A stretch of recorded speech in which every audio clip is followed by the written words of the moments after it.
Good morning. I hope ITED's treated you well. What I'm going to do here is I'm going to give you the exact same review that I gave the other class, and therefore everybody will, and there will be an adjusted assignment, and therefore everybody will be at the same place when you return to class on Tuesday.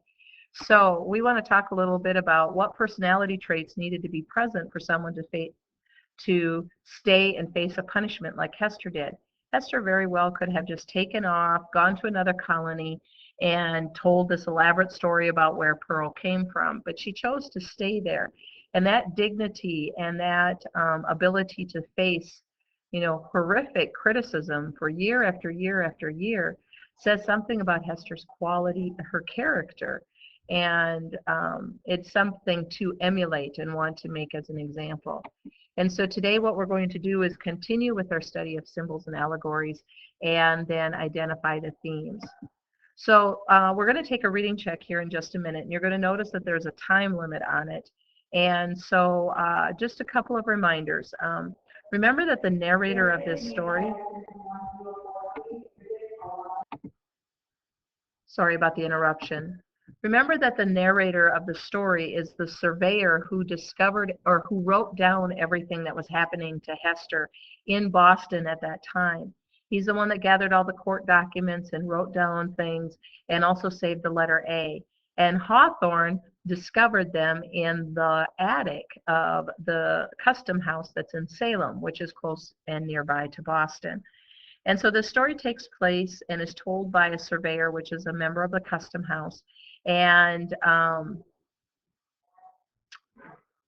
then it's about the story of Boston at the time of the Puritans. We've read that Hester emerges from the prison and she has committed the crime of adultery. And because of that, she needs to wear an A on her chest.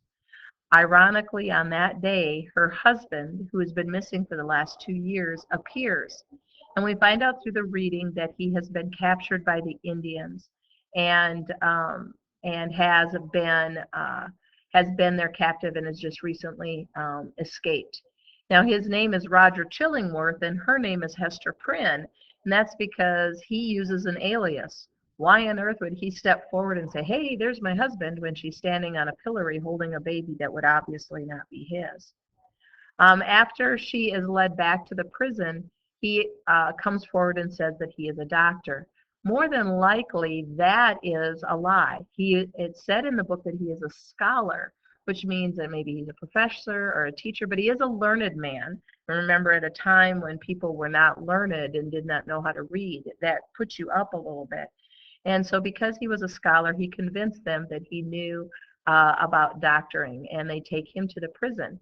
Now, somebody asked a really good question. Well, he gave them a sedative. In the book, it describes how he learned about herbs and roots and plant life of the New World from the Indians who held him captive.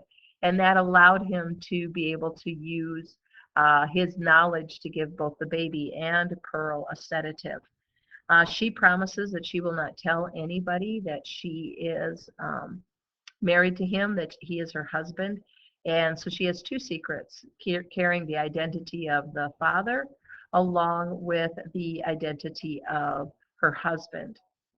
So now I'm going to have you go to the Moodle quiz that is there.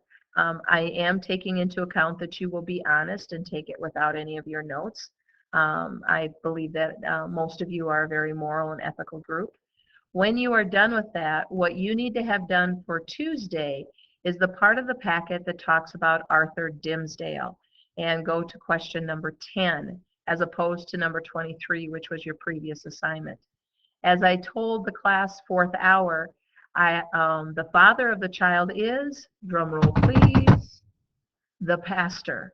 Yes, Arthur Dimmesdale, who pleads with her to give up the name of the father, is in fact the father.